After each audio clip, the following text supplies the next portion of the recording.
À la sortie du récit de mon voyage autour du monde, au-delà de tous les messages d'amour et de soutien que j'ai reçus, d'ailleurs ça m'a fait chaud au cœur, il y a un message qui est souvent revenu: waouh, ça donne trop envie de faire pareil. Et en même temps, normal, je vous parle de mes aventures, je vous parle de rencontres assez dingues et de paysages de malades, alors forcément ça donne envie de vivre une expérience similaire. Mais à l'heure où la France a connu son deuxième été le plus chaud jamais enregistré, où des croisières en Antarctique sont organisées, ou bien tout simplement que l'humanité court vers sa propre extinction, je me dis que je n'ai pas assez, voire pas du tout parlé de l'impact du voyage et surtout du tourisme sur l'environnement, la biodiversité et même sur nos sociétés.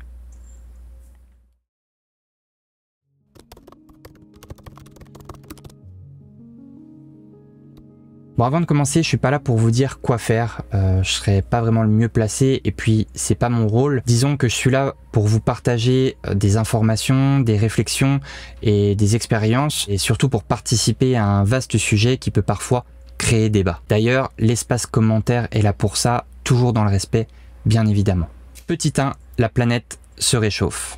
Bon, déjà reprenons les bases. Ce qu'on appelle effet de serre, c'est un phénomène naturel où des gaz présents dans l'atmosphère retiennent une part de l'énergie solaire renvoyée vers l'espace par la Terre sous forme de rayons infrarouges. Ils maintiennent la température sur Terre à une moyenne d'environ 15 degrés. Bon, je vous fais pas un cours de science, mais sans ça, il y aurait tout simplement pas de vie sur Terre. Mais alors, c'est quoi le problème? De par ses activités industrielles, agricoles, touristiques et plein d'autres, l'humain génère d'importants volumes de gaz à effet de serre, comme le CO2, le méthane, le protoxyde d'azote, les gaz fluorés et d'autres.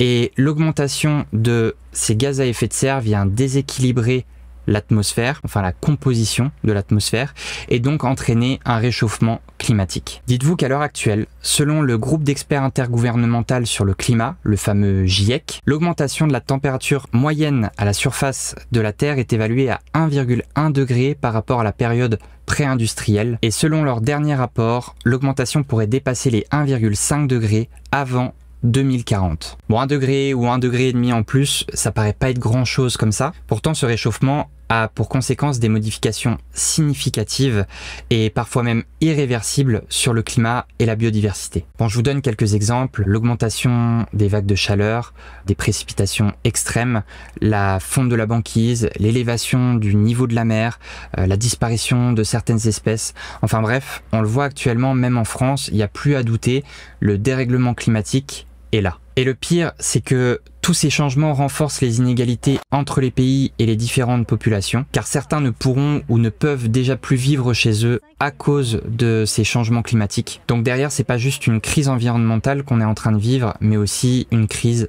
sociale. Au moins 60% des 1400 résidents sont maintenant sans abri. Ces réfugiés climatiques s'ajoutent à tous ceux qui fuient les guerres et les persécutions, et ils n'ont jamais été aussi nombreux. Alors dans cette vidéo, j'arriverai pas à traiter toutes les causes de ce dérèglement, mais si vous êtes là, c'est que la question que je me pose, faut-il encore voyager, vous intrigue. Bien sûr, il faut aller plus loin dans le questionnement, ça pourrait donner quelque chose comme est-ce que le voyage, le tourisme et nos déplacements ont un réel impact sur le réchauffement climatique et sur nos sociétés? Et si oui, qu'est-ce qu'on peut faire? Petit 2, nos déplacements. Un Français émet en moyenne 10 tonnes d'équivalent CO2 par an. Selon les scientifiques, pour ne pas dépasser les plus 2 degrés, il faudrait que notre empreinte carbone moyenne soit de maximum 2 tonnes d'équivalent CO2 par personne et par an d'ici 2050. Sur ce graphique, on peut lire que nos déplacements représentent la plus grosse part d'émissions de CO2e avec comme plus gros polluants la voiture et l'avion. Sur cet autre graphique, on voit que pour 1 km parcouru, un passager dans un avion rempli rejette autant de CO2 qu'une seule personne dans une voiture moyenne. Bon, et si on compare l'avion avec le train, un trajet Paris-Toulouse en avion émet à peu près 56 fois plus de CO2 que le même trajet en TGV. Alors ok, tout le monde ne prend pas l'avion pour partir en vacances, et tant mieux, mais pour vous donner une idée, pour un seul aller-retour Paris-New York, soit presque 12 000 km, on émet par personne près de 2 tonnes d'équivalent CO2, soit la totalité du budget carbone de l'objectif dont on parlait juste avant. Du coup, en voyant tout ça, j'ai fait un petit bilan de mon tour du monde. Alors même si pendant ce voyage, on a essayé de privilégier le bus, le train ou même le stop pour des raisons principalement économiques, parce que pas spécialement de conscience écologique à l'époque, en tout cas beaucoup moins qu'à l'heure actuelle, et ben malgré tout ça, on a quand même pris une paire de fois l'avion. Et si je mets tous nos déplacements en avion bout à bout, j'arrive à grosso modo 9000 km parcourus en avion. Bon, si je m'arrête là, je pourrais me dire, ok, 9000 km en avion, ça représente à peu près 1,3 tonne d'équivalent CO2. C'est beaucoup, mais ça reste relativement acceptable. Sauf que non, il y a une différence entre 9000 km parcourus en avion avec un seul trajet et 9000 km parcourus avec plusieurs petits trajets. Parce qu'un avion pollue énormément au décollage en consommant à peu près 10% de son réservoir de kérosène. Donc en prenant tout ça en compte, j'arrive pas à 1,4 tonne ou même 1,5 tonne, mais tenez-vous bien, à 9 tonnes. 9 tonnes d'équivalent CO2 juste pour mes déplacements en avion pendant 1 an et demi de voyage. Si j'ajoute tous les déplacements en voiture et en transport en commun, je dépasse carrément les 10 tonnes. Alors ok, je vivais avec pas grand chose, j'achetais quasiment pas de matériel ou de vêtements et je consommais la plupart du temps des produits locaux. Mais sur un peu plus d'1 an, le bilan carbone de mon voyage seulement pour mes transports correspond au bilan carbone total d'un Français sur une année. Je voulais vraiment revenir là-dessus en premier parce que les déplacements, surtout ceux en avion, ont une réelle incidence sur l'environnement et c'est vraiment pas un comportement à banaliser si on veut freiner le réchauffement climatique et atteindre les objectifs proposés par les scientifiques. Personnellement, si j'avais eu conscience de toute cette pollution avant de partir, je pense que j'aurais clairement voyagé différemment. En tout cas, à refaire, je réfléchirais beaucoup plus à mes déplacements et pas que. En fait, le vrai problème, au-delà de nos déplacements, c'est le tourisme de masse dans sa globalité. Alors oui, le tourisme, ça rapporte de l'argent au pays, énormément d'argent, mais quand on voit les dégâts que ça engendre sur les paysages, les animaux et même sur le patrimoine culturel, c'est désastreux. Par exemple, en Thaïlande, j'ai vu des déchetteries à ciel ouvert. Là-bas, la gestion des déchets est vraiment pas dingue. Il y a très peu d'endroits pour recycler, donc on empile tout. Et après, soit ça finit dans l'océan, soit c'est brûlé. Et avec la surconsommation que le tourisme génère, eh bien, ça fait qu'empirer les choses. Le tourisme mondial est responsable d'environ 8% des émissions de gaz à effet de serre. 52% des déchets retrouvés en mer Méditerranée seraient liés au tourisme balnéaire. Des forêts entières sont détruites pour construire des routes, des voies ferrées ou des hôtels, mettant en péril la survie de certaines espèces. Tourisme égale consommer. Consommer du plastique, consommer du voyage sans se poser la moindre question. Et là, on est réellement face au problème. Notre consommation, notre surconsommation du voyage est étroitement liée à tous ces changements climatiques, mais aussi sociaux. Car le tourisme de masse a un fort impact sur la qualité de vie des locaux et c'est pas forcément positif. Ça rapporte de l'argent, ok, mais ça en rapporte bien plus aux États qu'aux populations directement. Ok, ça crée de l'emploi, mais principalement des emplois précaires. Et en plus de ça, on continue d'alimenter un système qui est de plus en plus destructeur. Il n'y a qu'à voir les croisières en bateau qui sont déjà hyper polluantes, car les bateaux polluent à la fois l'air qu'on respire en rejetant tout un tas de gaz toxiques, ils polluent aussi les océans et détruisent les fonds marins. Mais en plus de ça, cette façon de voyager alimente cette idée d'en voir le plus possible en un minimum de temps, en s'arrêtant juste 2 heures dans une ville histoire de prendre 3 photos et d'acheter un souvenir qui est tout sauf traditionnel, et tout ça bien souvent au détriment de l'économie locale. Du coup, on fait quoi ? Bon, le système, on ne le changera pas comme ça, et c'est pas forcément le but de tout changer, mais ce qui est sûr, c'est qu'il y a énormément de choses à revoir pour faire face à la crise écologique et sociale à laquelle on fait face. À la question, faut-il encore voyager ? Évidemment. Le voyage peut nous apporter tellement de choses, mais il serait peut-être temps de penser le voyage autrement. C'est sûr qu'avec le rythme que notre société nous impose et qu'au final on s'impose directement à nous-mêmes, quand on prend le temps de partir 2 semaines en vacances par an, on cherche à partir loin pour se sentir dépaysé, pour se reposer, mais aussi parce que bien souvent c'est moins cher.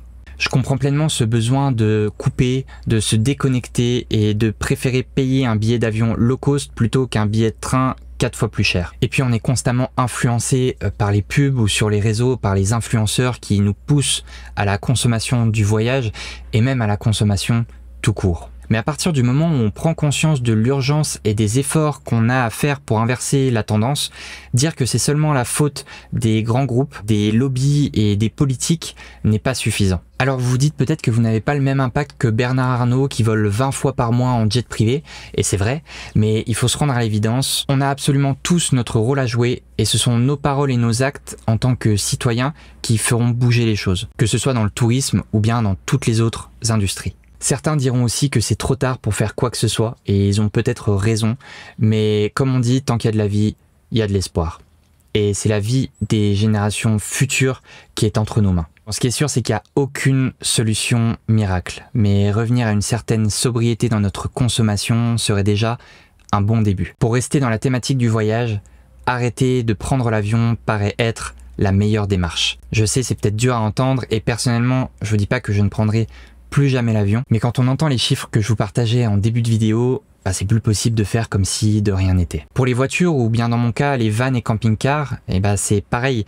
Partir faire un tour du monde, d'Europe ou bien d'Afrique en véhicule aménagé, est-ce que c'est réellement responsable? Pour être honnête avec vous, avec Pimpon, le van dans lequel on vit avec Sego, notre première idée de voyage, c'était l'Afrique. Bon, déjà, on s'est dit que le véhicule était peut-être pas le plus adapté, mais surtout, on s'est dit que c'était peut-être pas plus mal de rester en France et d'aller visiter des régions qu'on ne connaissait pas. La conscience de l'impact de nos déplacements a pris le dessus sur nos envies de voyage lointains. Et cette décision nous a permis de vivre des moments incroyables en France ces derniers mois, et aujourd'hui, elle nous amène vers un nouveau projet qui a vraiment du sens pour nous. Donc je pense vraiment qu'on a bien fait. Et puis en vrai, j'ai pas le même impact que certains voyageurs, youtubeurs et journalistes qui voyagent loin pour partager des histoires fabuleuses et pour nous informer, pour déconstruire des clichés ou bien pour participer à la prise de conscience collective de notre impact sur les écosystèmes.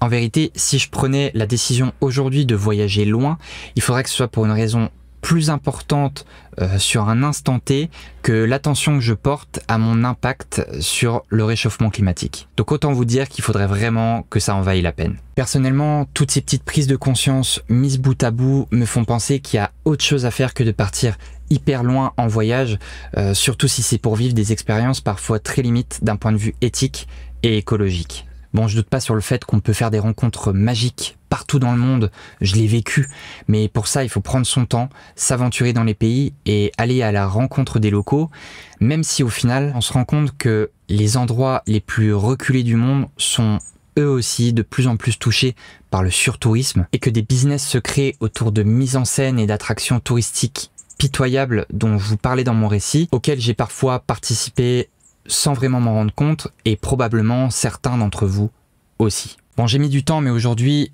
je suis persuadé que le but du voyage, c'est avant tout de s'explorer soi.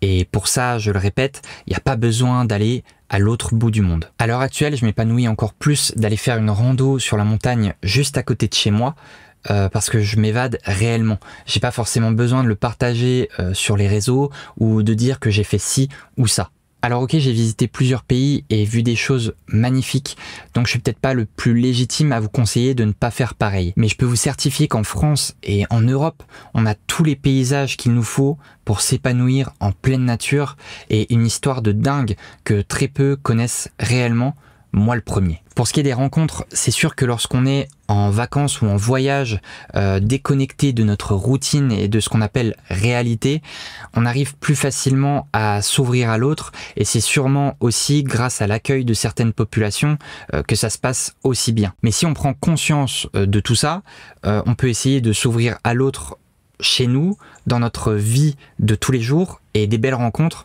on en fera aussi. Et pour ce qui est des transports, c'est vrai que c'est absolument pas normal qu'un billet d'avion coûte si peu cher comparé à un billet de train. C'est purement politique et économique, mais plus on en parlera, plus on agira et plus les politiques justement devront s'engager à faire bouger les choses et pas seulement nous dire de faire attention à la quantité d'eau qu'on utilise pour arroser notre jardin. Et pour finir, oui, l'humain a depuis toujours voyagé, mais à l'époque il n'avait ni GPS ni moteur pour avancer. au XXIe siècle, partir faire du tourisme 2 semaines en avion dans un pays asiatique, ou bien partir 1 an ou 1 an et demi en tour du monde, comme je l'ai fait, ne fait pas de nous des explorateurs, mais par-dessus tout, des consommateurs. Voilà, c'est la fin de cette vidéo. Merci beaucoup de l'avoir regardé jusqu'au bout. Maintenant, je vous invite à poser des questions, à débattre, à partager votre propre ressenti dans les commentaires. Moi, je vous ai donné des infos, je vous ai donné un peu mon avis aussi, mais j'espère ne pas avoir braqué trop de monde. Le but, c'est vraiment pas de faire culpabiliser, mais bien de parler de la réalité et tout son lot de questionnements qui vient avec. Je vous mets dans la description toutes mes sources avec des liens pour aller plus loin qui pourront sûrement vous intéresser. Et puis je vous mets aussi tous les calculateurs d'empreinte carbone que j'ai utilisés et que je vous invite à utiliser à votre tour pour connaître l'impact de vos voyages et de votre vie au quotidien. Encore merci d'être resté jusqu'au bout et moi je vous dis à la prochaine.